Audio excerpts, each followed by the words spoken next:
निम्रा यार, अभी तक तुम्हारी प्रूफ रीडिंग मुकम्मल नहीं हो पाई। शीरीन गुल अपने साथ वाली मेज पर बैठी निम्रा से मुखातिब हुई। मेरी प्रूफ रीडिंग नहीं है, बल्कि इस अफसाने की है, जो कि एक बहुत ही उलझी हुई तहरीर है। निम्रा अपने दोनों हाथ सर पर रखते हुए बोली थी। एक ही बात है, शीरीन ने शरारती लहजे में कहते हुए अपनी कलाई पर बंधी घड़ी पर नजर डाली थी, जहां शाम 5 बज रहे थे। निम्रा ने एक नज़र उसे घूरा, फिर बोली, अपने हिस्से का काम फाइनल प्रिंट के लिए भिजवा दिया है, जो तुम्हें मेरे काम की टो लग गई है। निम्रा शीरी के होंठों पर फैली शरारती मुस्कुराहट देख चुकी थी। लो भाई, भला काम ही कितना है। हाँ जी, अब तो जनाब यही कहेंगी, बड़ी शायरा जो बन गई हैं। 2 मजमूए मार्केट में आ गए हैं और धड़ाधड़ बिक रहे हैं। मैडम शीरीन गुल आज के दौर की नई अंदाज़े फ़िक्र वाली शायरा, लोगों के दिलों की आवाज़। जलने वाले का मुंह काला, शीरी ने उसे चिढ़ाया।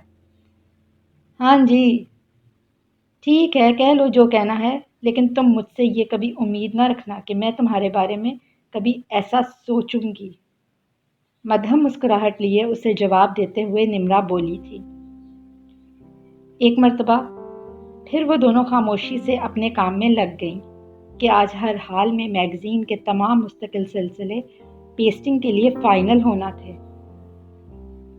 शीरी ये बात अच्छी तरह जानती थी कि निम्रा उसकी कोलीग ही नहीं, मोहसिना भी है। आज अगर लोग उसे एक मशहूर शायरा के नाम से जानते थे और उसके दोनों किताबी शेरी मजमूए खासो आम में मकबूल थे, तो उनको किताबी शक्ल में लाने में निम्रा का एक बहुत बड़ा हाथ था। हर कदम पर उसकी हौसला अफजाई, उसकी शायरी की इस्लाह से लेकर पब्लिशिंग तक हर मरहले में वो उसके साथ रही थी। सुनो, तुम कभी गरूर में ना आना। कुछ देर बाद ही निम्रा कंपोज़र को प्रूफ मैटर देकर शीनी की मेज़ के सामने आ खड़ी हुई। क्या मतलब? इस बेवकत की रागनी का मकसद? शीरी हैरत से बोली, ये बेवकत की रागनी नहीं है, ये लो पकड़ो। ये कहते साथ ही निम्रा ने एक कागज़ उसकी जानिब बढ़ाया। इस पर कोई नज़म लिखी हुई थी। शीरी एक नज़र में यही देख पाई थी। आज़ाद नज़म है, इसमा लगा देना। उसने बात मुकम्मल की। किसी सिफारशी की है? शीरी ने पूछा। सुरैया अजीम की है। निम्रा का लहजा कुछ जताता हुआ सा था और उसके अल्फाज समातों से टकराते ही शीरी की नज़रें अपने हाथ में पकड़े कागज़ पर जम सी गई थीं। उसने बेसाख्ता ही होंठ भींच लिए थे। ओके, मैं चलती हूँ, निम्रा कांधे पर बैग लटकाते हुए बोली थी। शायरी का सिलसिला तो अब तैयार है, इसमें नज़म का लगना तो मुमकिन नहीं है। शीरी फौरन ही बोली थी। उसका लहजा स्पाट था और नज़रों में बेहिसी और लाताल्लुकी सी थी। मैंने कहा ना, कभी गरूर ना करना, ना अपने ओहदे का, ना अपने इख्तियारात का।